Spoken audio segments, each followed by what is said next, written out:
From the archives of Villa de Palma, in the decades after Fort San Sebastian was completed, settlers began crossing the bay. They moved to the far side of Isla del Vigía, the island of the Watcher. These early villages were simple, just fishing shacks, stone and timber homes, footpaths winding through the trees. Life here moved slower than in Villa de Palma. It was quieter, less watched. Families came looking for space, and maybe a little peace. One of the first real structures on the island was a convent, Convento Nuestra Señora de los Dolores, the Convent of Our Lady of Sorrows. It was built after the plague of 1629 and 1630. The colony had been shaken. The need for healing and faith was strong. The convent sat on a low hill overlooking the bay. It served as both infirmary and sanctuary. The nuns who lived there came from many walks of life. Some were mestizas, some were widows, others daughters of merchants or soldiers. They weren't cloistered, they kept records, tended fevers, grew herbs, and offered counsel to anyone who came knocking. Their influence was quiet, but it lasted. The villages endured, and over time, so did the stories. Today, those stories are sold in souvenir shops. In Bahía Verdi, the sidewalks crack beneath sun-bleached signs. Cafes spill into the streets, serving overpriced seafood under the shadow of the old fort, even if most tourists never think to look up. It's not a resort, not exactly, but it's the kind of place where history hums under the surface, beneath the clatter of tourist foot traffic.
Hello, and welcome back to Monte Palma.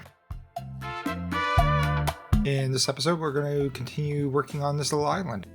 Enjoying the scale of this smaller build, smaller areas. This is working pretty well for me right now, so we're going to continue on with this.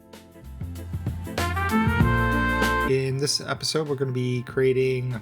Last week's episode, we created a little fishing village. This episode, this is going to be another little village, but this village is going to go more to the tourist end of the spectrum, although it's not going to be like a resort or anything like this. We're thinking more like tacky tourist shops and mediocre seafood.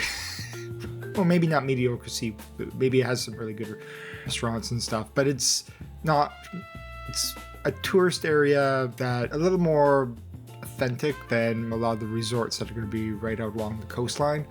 This is going to be maybe more a destination the local people know more about than the actual tourists from other parts of the world.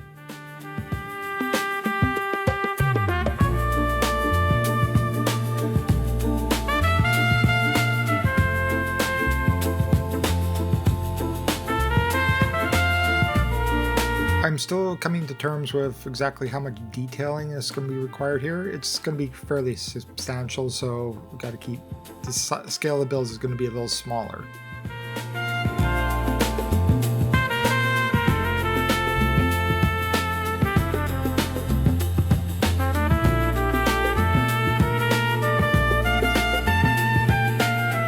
The biggest issue I'm coming up against is the architecture. I would die for some Spanish colonial architecture, which I don't have access to. One common feature are these buildings with like balconies or galleries on the front end, and we don't have anything like that, but we do have these motels, which on the back sides have this. So I'm using static prop versions of these, and we're going to switch them around so they face the front. And now with this particular North American motel here, you can't have that front on the back side, so I'm going to splice two of them together, create my own building. And this is probably something I'm going to have to do throughout most of the build, just to get some interesting looking buildings. Of course, with the service blocks we have access to now, I can turn these into functional buildings, so these can be either commercial buildings or residential buildings or whatever I want them to be. And there's a fair number of motels that actually will work for this. Their main issue is the coloring, so we're going to have to recolor a lot of these things. Most of the buildings I'm going to be working with are going to have to be recolored in some way.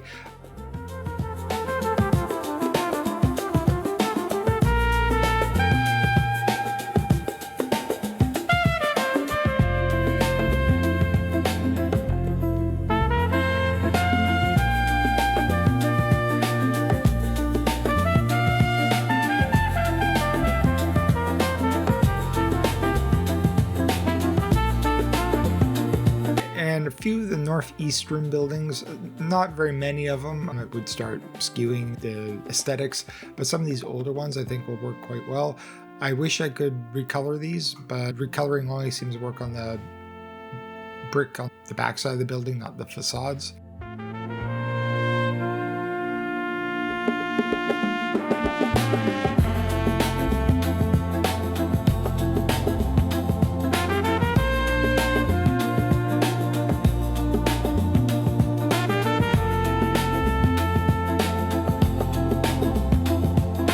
Another issue that I've been running into is the lot sizes for the residential, low density residential. These are small sizes 2x2, and you know what? It's too big. A lot of these in these smaller communities, the houses are packed in pretty tight and people don't have very large yards. Depending on what I'm building and where I'm building, sometimes we could just like move the buildings closer together.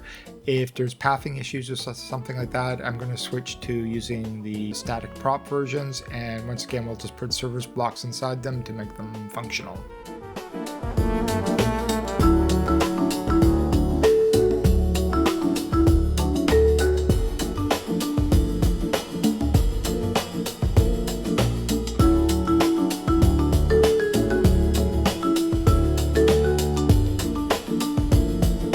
The smaller communities in this area, there's not going to be any very tall buildings. 2 to 3 stories is probably going to be the max. So that's another challenge we're going to have to work with, just figuring out how to make the illusion of variety for the buildings. We are also on a bit of a hill here, so that's going to take a bit of thinking to get everything to look correct here. So we're going to be using some key walls and some cleverly placed parking lots to fill in some of the more awkward areas here.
course, we're going to be using some of the new piers as well.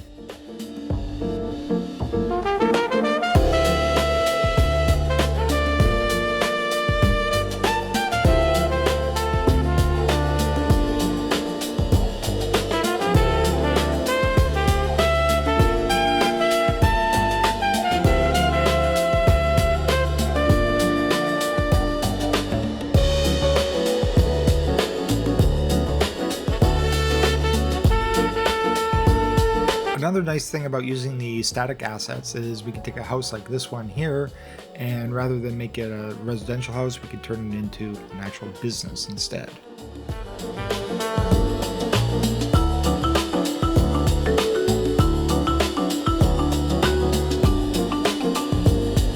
Now, I haven't had any time to really think about artwork, murals, graffiti, or anything like that, so I'm going to be using what I have from the workshop and some of my own graffiti from Owens Bay.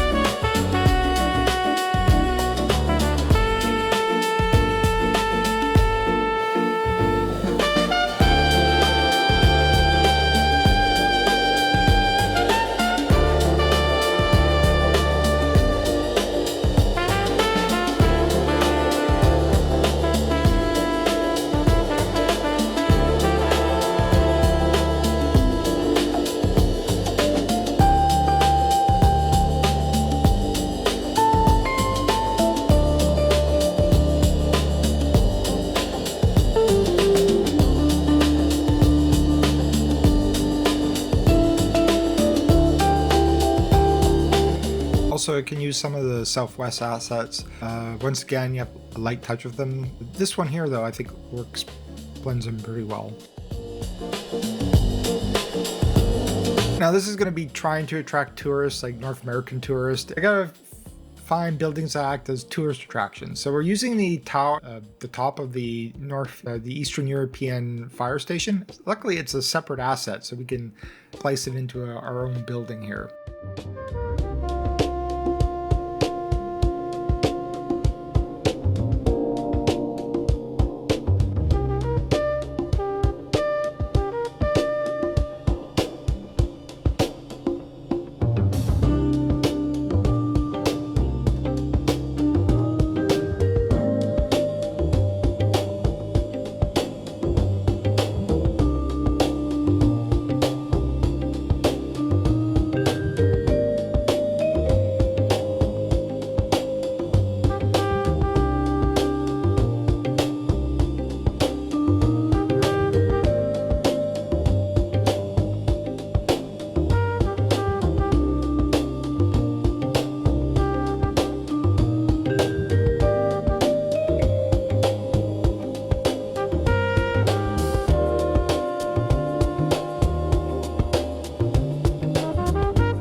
I'm going to be shuffling buildings around quite a bit here, trying to figure out where the best locations are for them. A lot of this build is going to be hand placed. The density and the awkward shapes, there's just no way to do it. The vanilla game just can't handle this sort of city building.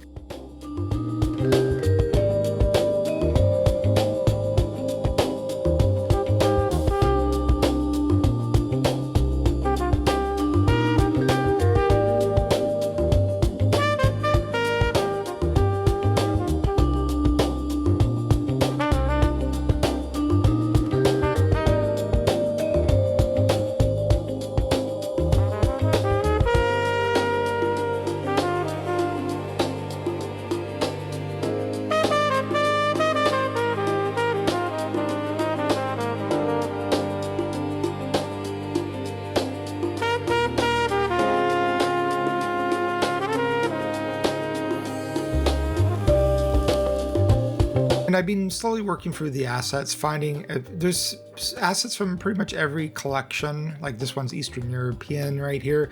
As long as I don't use too many of them, If we think of them more, not exactly signature buildings, but if there's like just one or two examples in each small town or area, they blend in fairly well without looking too out of place. So we just have to be mindful of how many of them we're putting down in any one particular area. A big issue that's starting to become an issue for me is parking.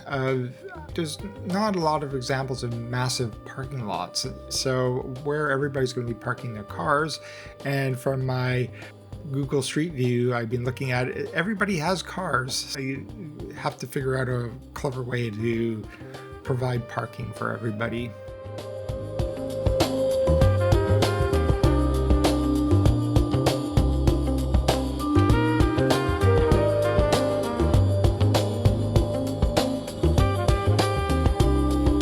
We got to get rid of this flag here. That's not very appropriate for Latin America.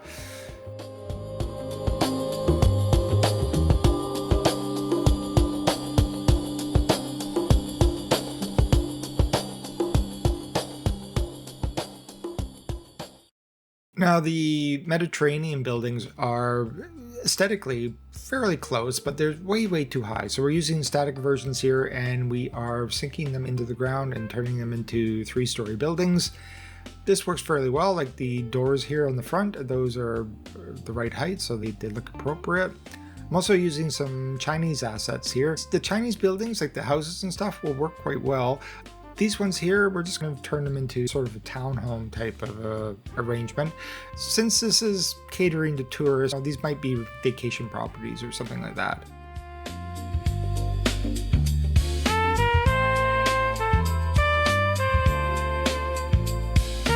And once again here, I'm using some vanilla European row homes. Once again, these can work. We just have to make sure we're not using too many of them. And we just want to make sure they're treated more as signature buildings rather than the standard fare that you'd find in this area.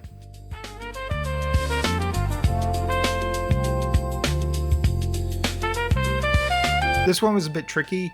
You see the doorways that were poking through. I just have to arrange them in such a way to hide that.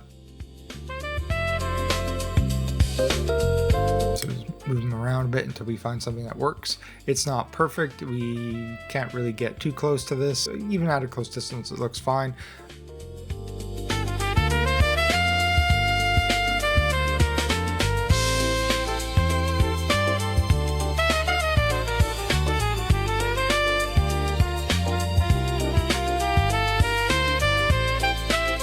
These fences have to go here. This is looking rather funky. Now, of course, the train's all over the place here. We're just going to use trees and stuff to hide a lot of those imperfections. We fix what we can, and we figure out clever ways to hide what we can't fix.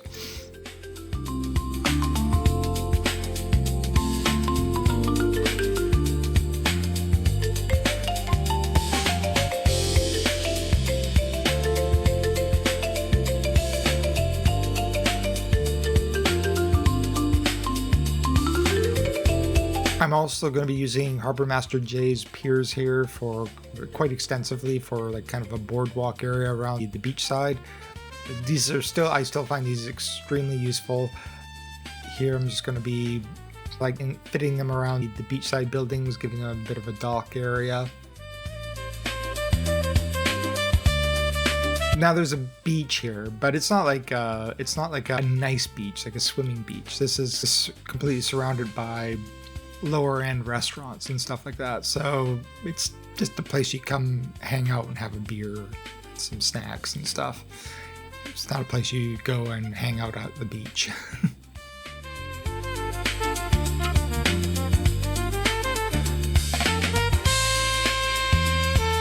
I'm just moving the piers around in big long chunks. I like move them into place in one section and then break them off into smaller chunks as I need it. This is just an easier way to move. These are all like individual pieces. Just moving everything is a bit of a pain. I find this is the easiest way to deal with this.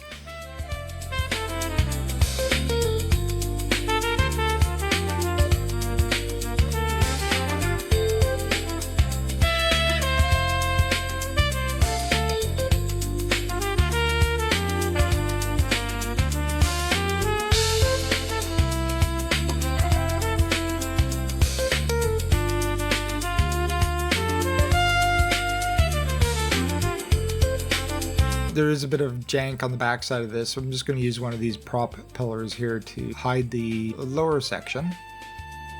So it looks like it's on a cement foundation.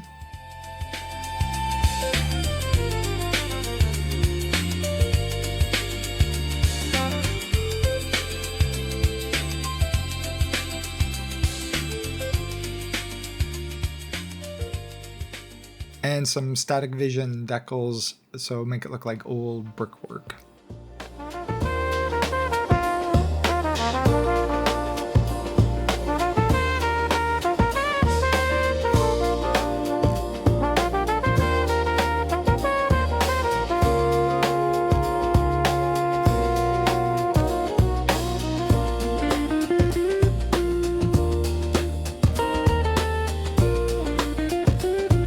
Just creating a little bit of beach access here.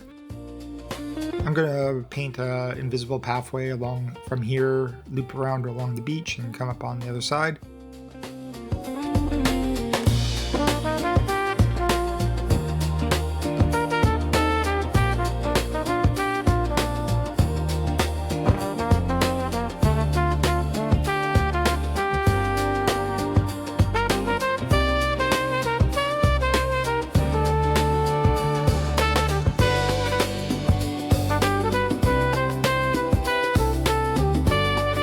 I'm also going to use a couple of static assets here to kind of frame in this parking lot, so it looks more, give it a bit more of a unique look.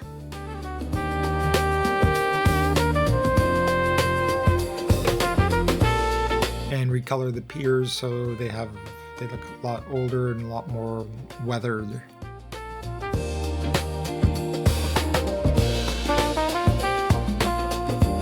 And for railing, I'm going to repeat the technique here. We're just going to use some industrial wooden fences. These were a little more finicky to place, but the results are, I think, look quite nice.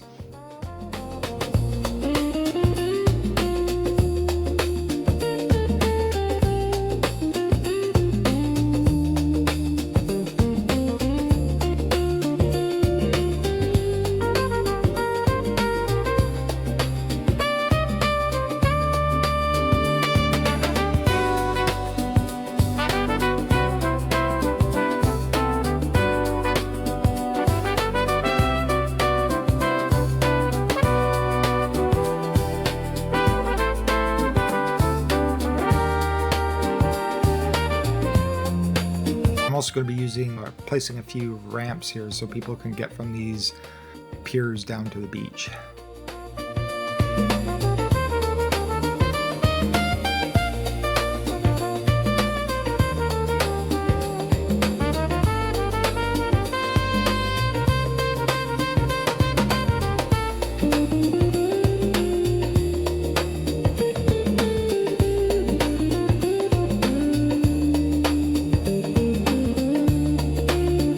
Adding a bit of tables and chairs and a bit of furniture and props here really just brings this whole area to life.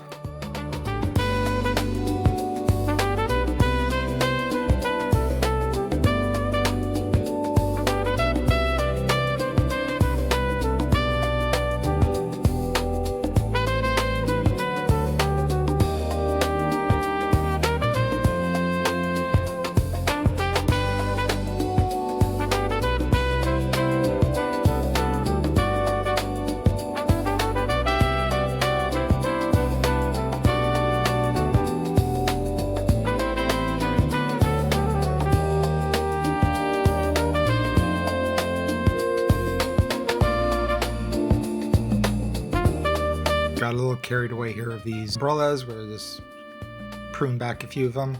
A bit of randomness. It's very easy to get very repetitious with the placement of props and just a bit of random, so it's not just a whole straight line of them. Break it up a little bit.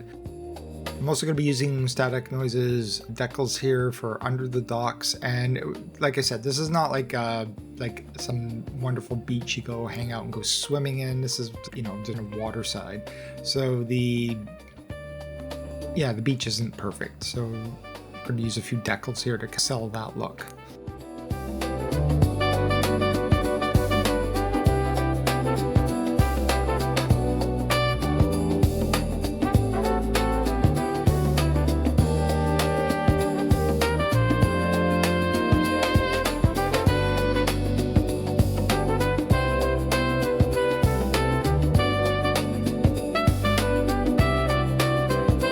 course, once we start adding all the trees, everything just almost immediately starts to come together. It actually starts looking like an actual place.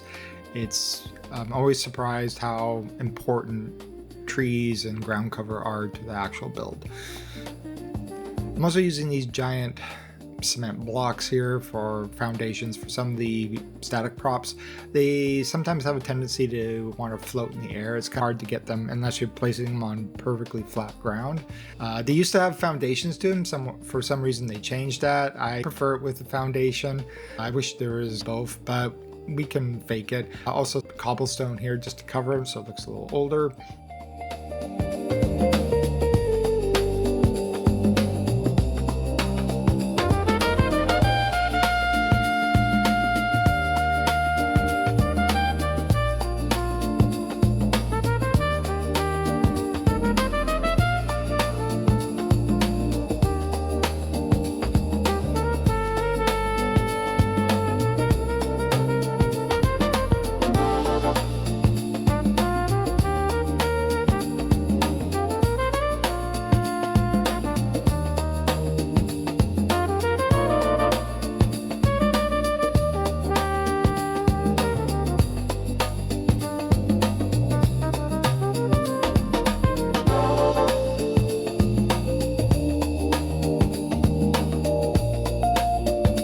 I think I'm going to have to be using quite a lot of domes, invisible parking spots like I'm putting down right here.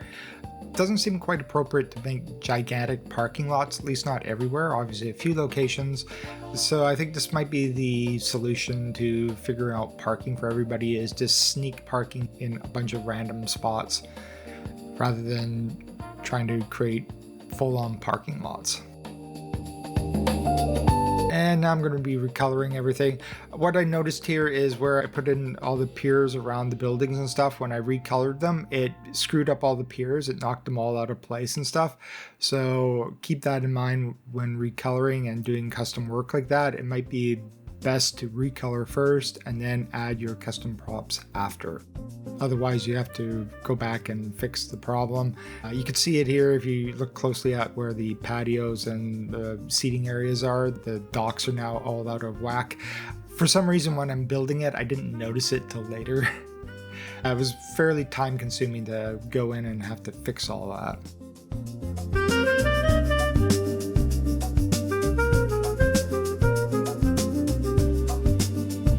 Right there, you can see the problem that happened. This messed up everything. Although I do like the way the wooden fences fell below in this off-kiltered way. It looks like blocking the docks underneath. To hand place that would be a real pain.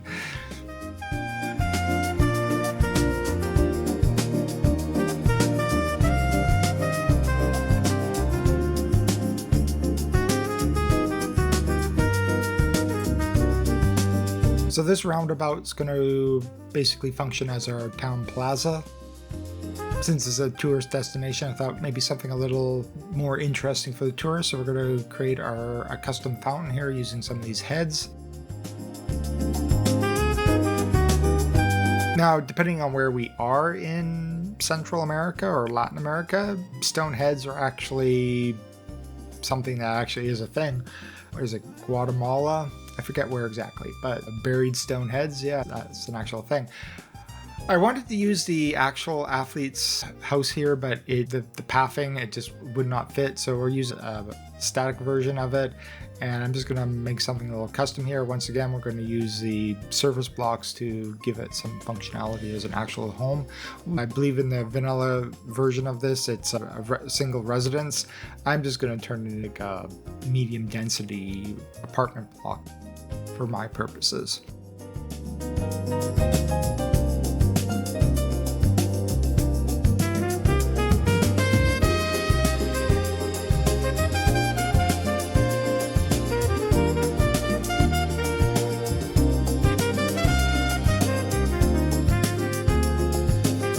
Now, I am aware that this might be a bit too nice looking for a more rural area in Latin America. It's what we have with the assets. To make this look truly authentic, it would require so much detailing and decals and surfaces that We kind of like pick and choose our battles of what we're going to be detailing and where we're just going to have to accept that this is the state of the game and what we can actually create. I think overall though, I really am happy with the look of this entire place. It really feels unique. It feels like an actual place you could have gone to.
So in the backside of the public market here, I'm going to be creating essentially the farmer's market, which we're going to be putting in right here. We're going to put in a few stalls. Once again, this is an area for tourists. The signs are in English. They probably would be in Spanish. I just haven't had any time to create proper Spanish signs yet. And these are some of the signages. Some of the signage I use here is from Owens Bay. It works, but obviously I should at some point think about proper Spanish language signs as well. I'm also going to be using a park service block here to turn this into a functional park area. We are going to get rid of that tacky, ugly fountain or whatever that is hideous. And I'm going to replace it with a nice big oak tree. Or maybe, probably in this part of the world, it wouldn't be oak, it'd be something else. But once again, I don't have a lot of choice when it comes to trees.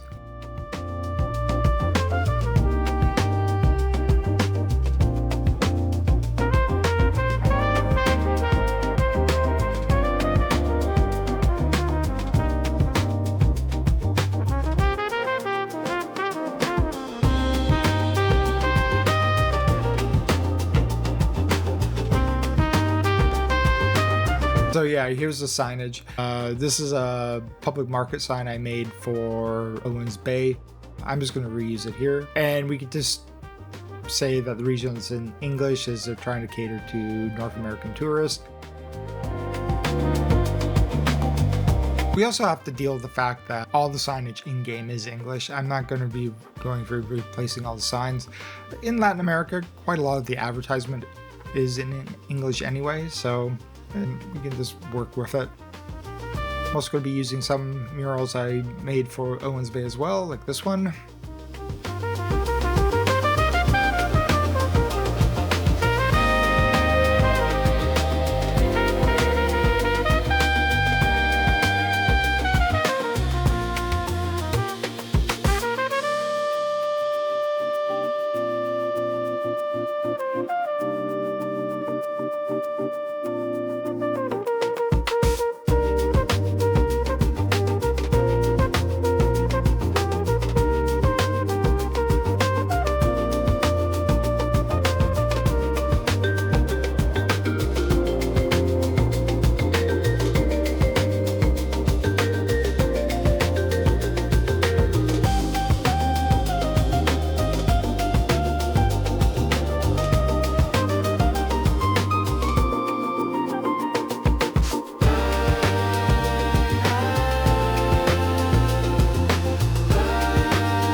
course, power lines. The power lines seem to be very visible in this part of the world, so I have to make an effort to put them in. And I have to say, it really, once they're in, it really sells the look of them. Like, it really adds so much to the character of the place.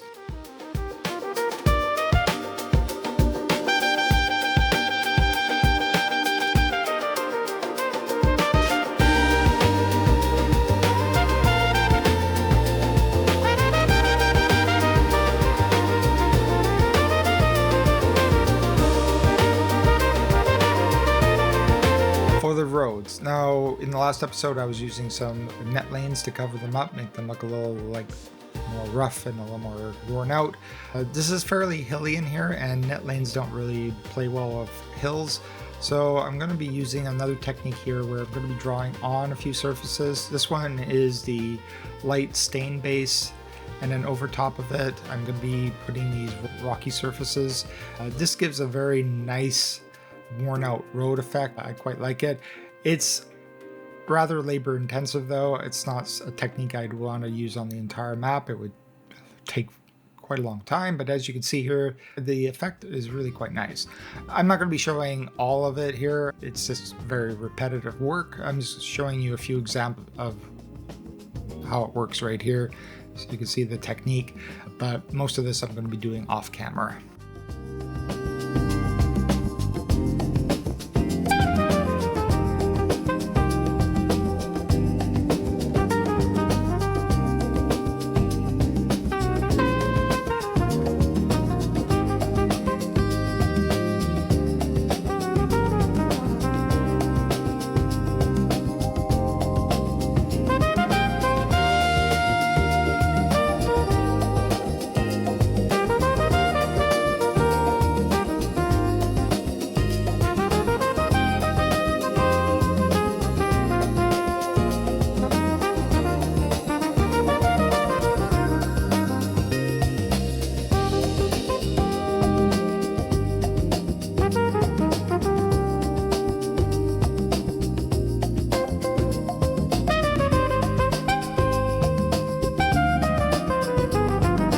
This is also a sign from Owens Bay, but refined sugar. And sugar, I think, is a major crop here, so that works.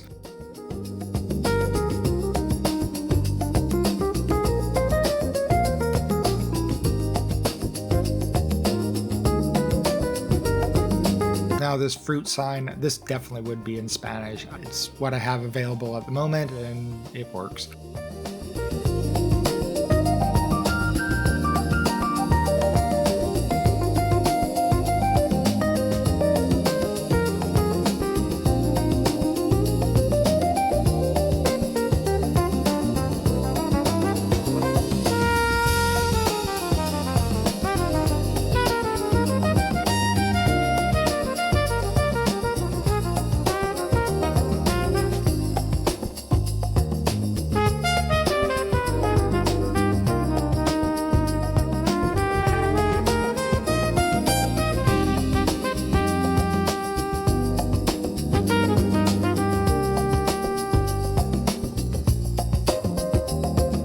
Since this plaza is the main tourist attraction for this little town, I'm just going to spend a bit of time here making it look a little fancier.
course, I need to spend a lot of time here of the surfaces. Everything is a bit slightly worn out. Nothing is really perfect or pristine.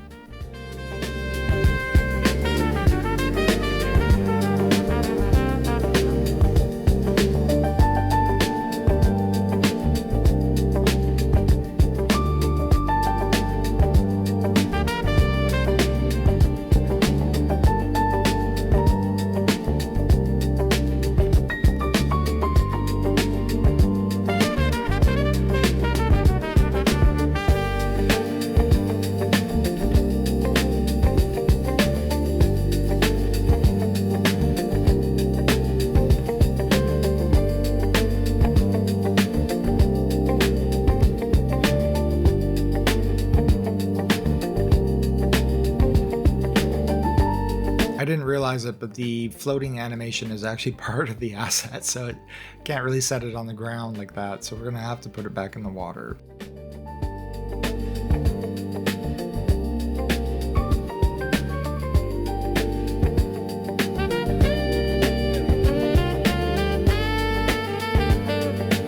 Okay, for our next build, it's gonna be the convent.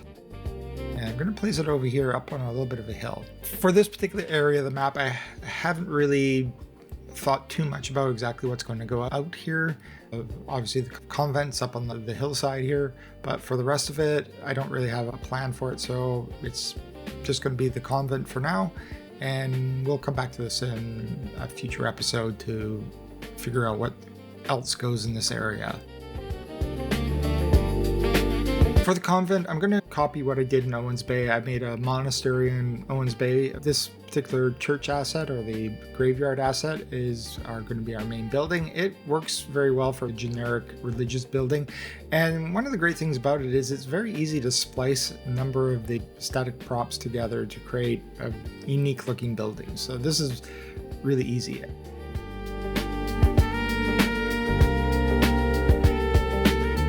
Just to recolor it so it looks appropriate, we're also going to get rid of the dark gray stonework and replace it with something that looks a little more appropriate for the region we're working in. And I think with the recolor, I think it looks okay. Now this is going to be a fairly small build. I'm not going to get carried away with it. And I think the detailing is what's going to sell it here.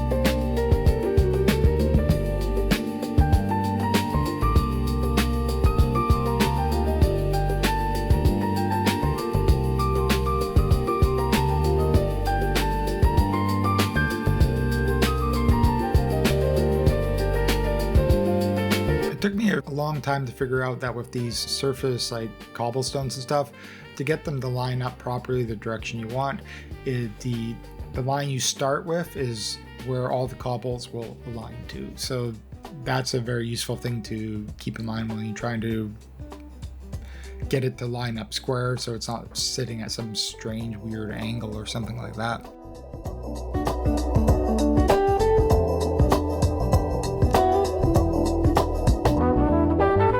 And we're going to use the hearse garage here as a maintenance shed or storage for cars and stuff.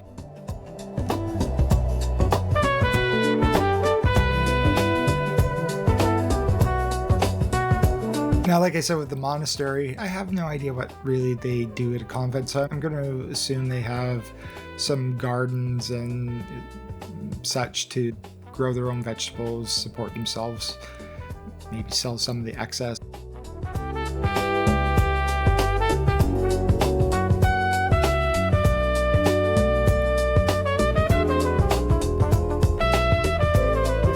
Once again, this is a static prop. What I did with this one is I embedded inside it a commercial building, just so there's people coming and going from it rather than just sitting completely empty.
going to guess that they have a rather nice maintained garden here for the nuns to sit outside and contemplate existence.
And to give it a bit more of an aged look, I'm using some of Static Noise's decals here to crack the walls. This works fairly well.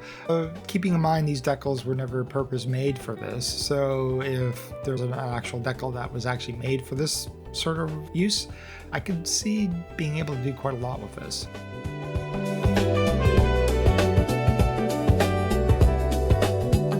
And once again, the roads are way too pristine and the net lanes are not going to work very well on this hilly surface, so I'm going to have to spend some time here just doing the same technique here to give them a little more roughness and age. I'm not going to show much of that. And just going to fill it in with some trees for the moment just to finish it off. But that brings us to the end of this episode. Thank you so much for watching. I'm still wrapping my head around the new project, dialing in the aesthetics, but I have to say after this episode, I feel much better. Thank you for watching, and I'll see you all in the next episode. Bye.